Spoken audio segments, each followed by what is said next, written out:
Alcara Water Solution for hot water problems. Contact 9399906356. కొన్ని ప్రాంతాల్లో మీరు అన్నట్టుగా ప్రాంతాన్ని బట్టి అమ్మవారిని కొలిచే విధానం అంటుంటారు కదా, కంప్లీట్ గా మద్యం మాంసం పక్కన పెట్టి అదే ఎల్లమ్మ దేవతను పూజిస్తుంటారు. దాని గురించమ్మా? దాని గురించి ఏంటంటే, ఇప్పుడు ఒక ఇంటికి 10 దారులు ఉన్నట్టు, ఇప్పుడు మీరు ఇక్కడికి రావడానికి ఒక 10 రూట్స్ ఉంటాయి కదా, అలాగే మోక్షం పొందడానికి 10 దారులు ఉంటాయి. ఎవరి మైండ్ సెట్, ఎవరి నేచర్కి తగినట్టు వాళ్ళు రావటం అనేది జరుగుతుంది. ఇప్పుడు మీరు కార్లో వచ్చారనుకుందాం, ఓ రూట్ ఉంటుంది, నడిచి వస్తే ఓ రూట్ ఉంటుంది, ఫ్లైట్లో వస్తే ఒక రూట్ ఉంటుంది.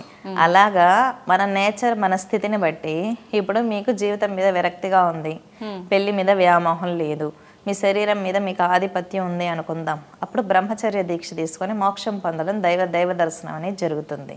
అదొచ్చి బ్రహ్మచర్యం అన్నమాట. తర్వాత వచ్చేది ఏంటంటే దక్షిణాచారం, మన అమ్మ నాన్నలలో పాటించేటటువంటిది. అంటే పంచోపచార షోడశోపచార పూజ చేసి పళ్ళు ఫలాలు పాయసాన్నం నైవేదన పెట్టడం దక్షిణాచారం. వామాచారం ఏంటంటే, వామాచారం అసలు ఎందుకు పెట్టారు అంటే, మోక్షం అనేది ఇంతకుముందు వేదం చదువుకున్న వాళ్ళకే మంత్ర విద్యలు అన్నీ తెలిసేవన్నమాట. వాళ్ళు మాత్రమే దీక్షలు చేసి మోక్షాన్ని పొందేవారు. ఇంకా స్త్రీల పరిస్థితి ఏంటి, వేరే కులాల పరిస్థితి ఏంటి, కాబట్టి పండితులు ఈ విధంగా ఆలోచించి తంత్ర మార్గాలను అనేది కనిపెట్టడం జరిగిందన్నమాట. పార్వతీదేవి పరమేశ్వరుడికి చెప్పింది నిగమాలని, పరమేశ్వరుడు పార్వతీదేవికి చెప్పింది ఆగమాలని కాశ్మీరీ శైవిజంలో ఉంది. కాశ్మీర్లో ఈ విధంగా పార్వతీ పరమేశ్వరుల మధ్య జరిగిన చర్చలలో తంత్రానుగానం తాళపత్ర గంధ్రాల నుంచి తీయబడింది అన్నమాట. ఇదంతా అధర్వణ వేదం దీనికి శాస్త్ర ప్రమాణం. వీటిలో నుంచి వచ్చిన విద్యలు కాబట్టి వామాచార పద్ధతిలో, కౌలాచార పద్ధతిలో శివుడే స్వయంగా చెప్పాడనమాట. దక్షిణాచారం కన్నా వామాచారం గొప్పది, అందరూ అసహించుకునే వామాచారం కన్నా కౌలాచారం గొప్పవి. కానీ ఇది అర్థం చేసుకోవాలంటే మామూలు మనుషులకి సాధ్యపడదు. మామూలు మనుషులు ఏమనుకుంటారు, మందు తాగుతున్నారు, ఎంజాయ్ చేస్తున్నారు, మాంసం తింటున్నారు అంటారు. కానీ అక్కడ విచ్చలవిడితనం ఏమీ ఉండదు. అందుకే తంత్రంలో గురువు ఉండాలి అంటారనమాట. వామాచారంలో కౌలాచారంలో ఏంటంటే, గురువు ద్వారా దీక్ష తీసుకొని వాడిని ఏదైతే మనిషిని అధోగతి పాలు చేస్తుందో వాటి ద్వారానే మోక్షం పొందడాన్ని వామాచారం అంటారు. అంటే ఇప్పుడు ఒక అబ్బాయి మందుకు బాగా అడక్ట్ అయిపోయాడు అనుకుందాం, ఆ మందునే ఎలా వాడి మోక్షం పొందొచ్చు, అదే మాంసాన్ని ఎలా వాడి మోక్షం పొందొచ్చు. ఇప్పుడు అమ్మాయిల అడక్షన్ ఉంది, ఆ అడక్షన్ నా కామాన్ని వాడి ఎలా మోక్షం పొందొచ్చు. ఈ విధానాన్ని వామాచారం అంటారు. వామాచారంలో 3 పద్ధతులు ఉన్నాయి, పశుభావం, వీరభావం, దివ్యభావం అని. ఫస్ట్ పశుభావంలో విపరీతంగా తినడం. మీరు బిర్యానీ 4 రోజులు విపరీతంగా తిన్నారనుకుందాం, 5వ రోజు విరక్తి వస్తుందా? వస్తుందమ్మా. కాబట్టి విరక్తి ద్వారా వచ్చే మోక్షం గొప్పది. పశుభావంలో విచ్చలవిడిగా అనుభవించి వాటిని వదిలించుకొని వీరభావనకు వస్తారు. వీరభావన అంటే ఒక లిమిట్. 4 రోజులు తిన్నది 5వ రోజు లిమిట్ గా తినాలనిపిస్తుంది, మరీ అంత డిజైర్ ఏమి ఉండదు.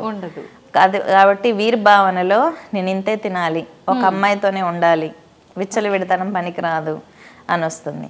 తర్వాత ఆ లిమిట్ మీద ఆ అమ్మాయి మీద కూడా విరక్తి చెంది దివ్య భావంలోకి వెళ్ళిపోతారు.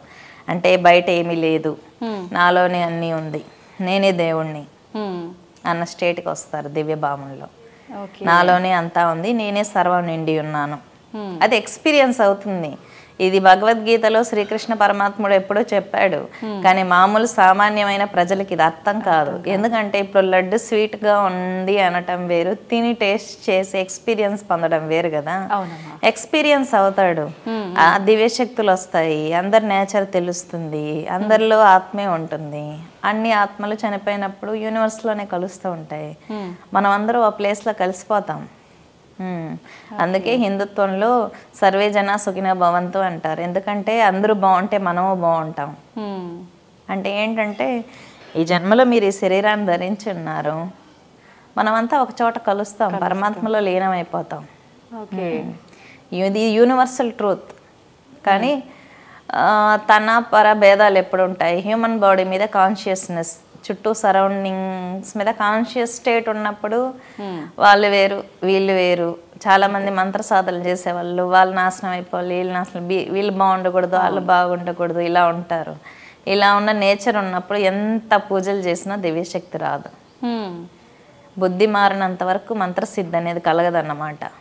ఇప్పుడు నా అమ్మవారికి పూజ చేసి ఇంట్లో భార్యను తిట్టినా, ఆఫీస్లో రీజన్ లేకుండా తిట్టినా, ఆడవాళ్ళని హింసించినా ఫలితం ఏమి ఉండదు. మన నేచర్, మన క్యారెక్టర్, వ్యక్తిత్వం అనేది మార్చుకోవాలి. దివ్యశక్తి అంటే యూనివర్స్ అంతా పవరే. ఎయిర్లో పవర్ ఉంది, భూదేవత కిందే ఉంది, సూర్య భగవానుడు ప్రత్యక్షంగానే కనిపిస్తున్నాడు.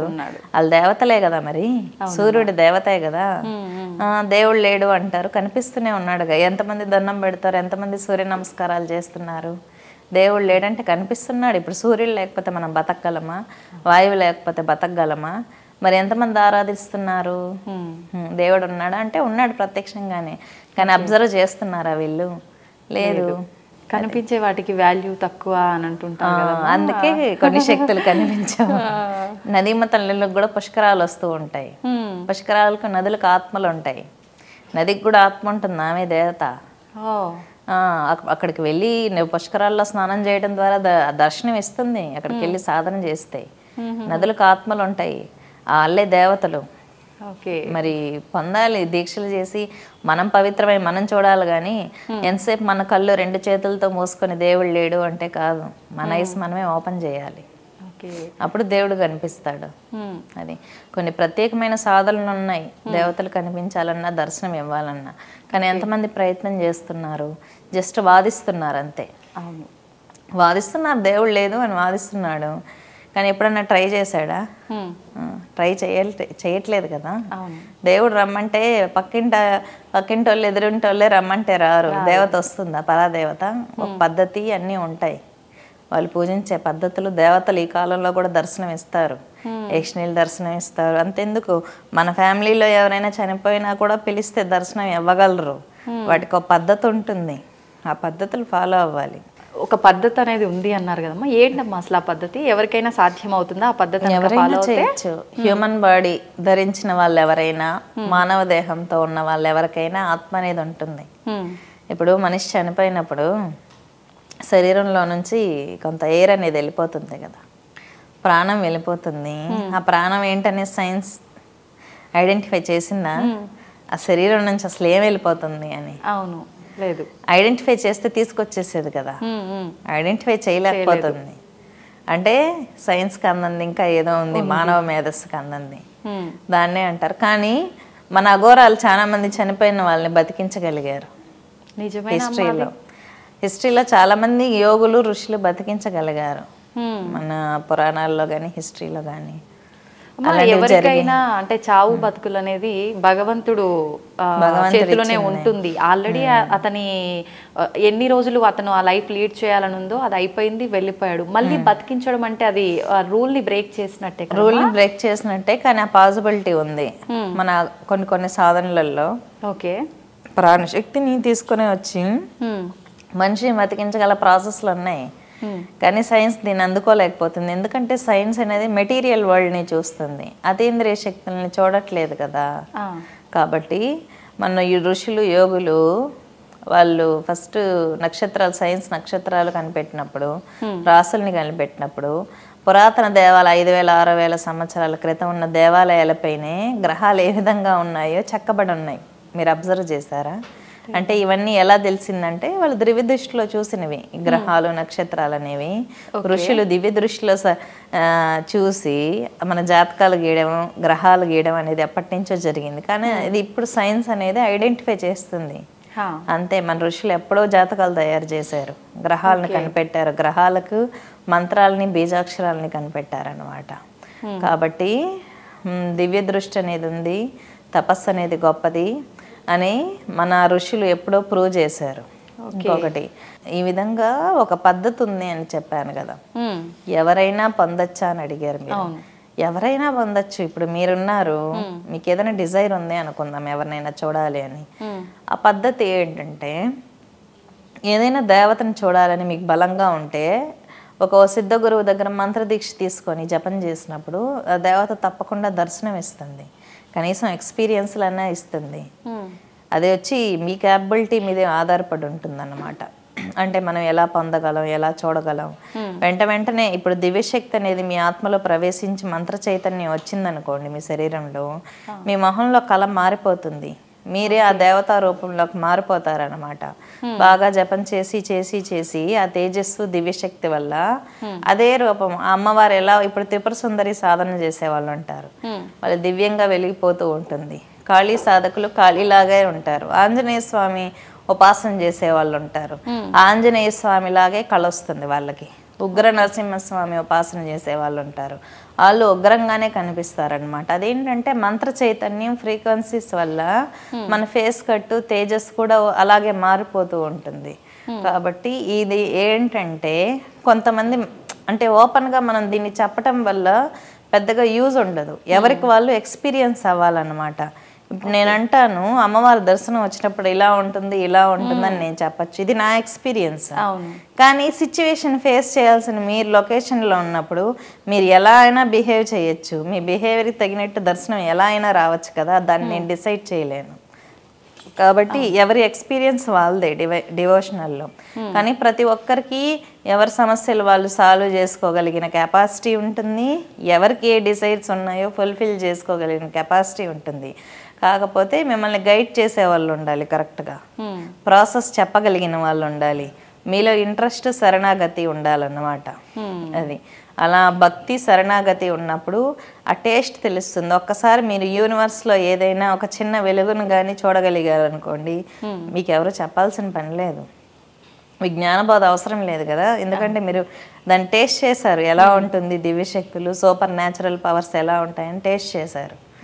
అది ఆ ఎక్స్పీరియన్స్ని నిజంగా నేనే అది ఫీల్ అయితే నేను చెప్పగలను అంటారమ్మా? అంటే అట్లా ప్రతి ఒక్కరు ఎక్స్ప్లెయిన్ చేయగలుగుతారా మీరు? తప్పకుండా ఫీల్ అయితే చాలు.